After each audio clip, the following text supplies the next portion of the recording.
एक छोटा सा गांव था। चारों तरफ ऊंचे पेड़, हरे खेत और बीच से गुजरती एक पतली सी पगडंडी।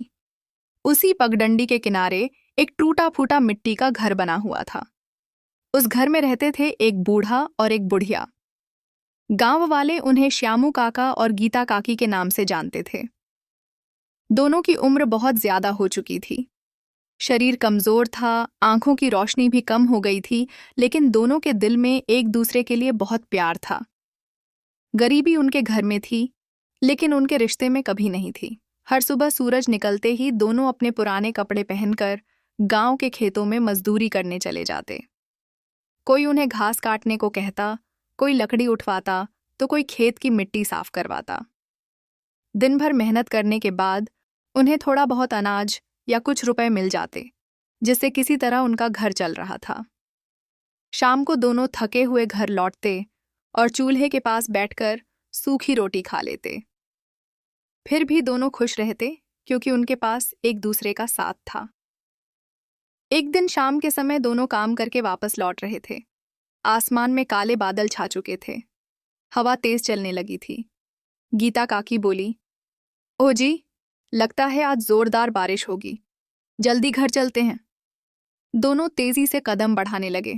तभी अचानक बिजली चमकी और तेज बारिश शुरू हो गई। रास्ता पूरी तरह फिसलन भरा हो गया। तभी गीता काकी का पैर अचानक गड्ढे में फंस गया और वह जोर से नीचे गिर पड़ी।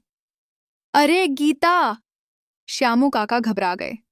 उन्होंने जल्दी से गीता काकी को उठाने की कोशिश की, लेकिन वह दर्द से कराह रही थी।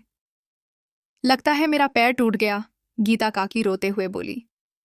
श्यामू काका ने उन्हें सहारा दिया और किसी तरह अपनी पीठ पर उठाकर बारिश में भीगते हुए घर तक ले आए। घर पहुंचते पहुंचते दोनों पूरी तरह भीग चुके थे। श्यामू काका ने तुरंत आग जलाई और गर्म पानी से गीता काकी के पैर की सिकाई करने लगे। पूरी रात गीता काकी दर्द से कराहती रही और श्यामू काका चिंता में बैठे रहे। अगली सुबह गीता काकी बिस्तर से उठ भी नहीं पाई। श्यामू काका बहुत परेशान हो गए। उन्होंने सोचा, अगर मैं काम पर नहीं गया तो घर कैसे चलेगा, और गीता को अकेला छोड़कर भी नहीं जा सकता। काफी देर सोचने के बाद उनके दिमाग में एक उपाय आया। उन्होंने धीरे से कहा, गीता, हमारे घर के पीछे थोड़ी खाली जमीन है, क्यों ना वहां सब्जी उगा लें? इससे घर के पास ही काम हो जाएगा। गीता काकी मुस्कुराई और बोली, हाँ जी, ये तो बहुत अच्छा विचार है। उसी दिन श्यामू काका बाजार गए और लौकी के कुछ बीज खरीद लाए। अगले दिन सुबह वह खेत में बीज बोने लगे। तभी पास की झाड़ियों में जोर से सरसराहट हुई। श्यामू काका डर गए। कुछ ही पल बाद वहां से एक चालाक बंदर बाहर निकला। उसकी आंखों में शरारत भरी हुई थी। बंदर हंसते हुए बोला, काका, क्या कर रहे हो? श्यामू काका बोले, लौकी बो रहा हूं ताकि थोड़ा घर चल सके। बंदर ने चालाकी से कहा, अरे काका, ऐसे बीज बोओगे तो बहुत समय लगेगा। अगर बीज को गुड़ के पानी में भिगोकर बोओगे ना, तो रातों रात पूरी बेल उग जाएगी। श्यामू काका भोले थे। उन्होंने बंदर की बात पर विश्वास कर लिया। वह बीज घर ले आए और गुड़ के पानी में भिगोकर खेत में बो दिए। उनके मन में उम्मीद थी कि सुबह तक पूरा खेत हरी बेलों से भर जाएगा। लेकिन अगली सुबह जब वह खेत पहुंचे तो उनके होश उड़ गए। पूरा खेत उजड़ा पड़ा था। सारे बीज जमीन से उखड़े हुए थे और जगह जगह बंदर के पैरों के निशान दिखाई दे रहे थे। श्यामू काका समझ गए कि उन्हें धोखा दिया गया है। वह दुखी होकर जमीन पर बैठ गए और रोने लगे। जब वह घर पहुंचे तो गीता काकी ने पूछा, क्या हुआ?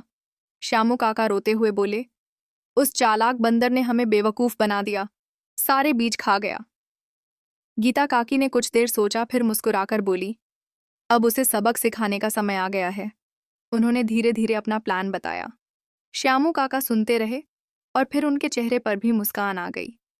अगले दिन श्यामू काका फिर खेत में गए। कुछ देर बाद वही बंदर फिर वहां आ पहुंचा।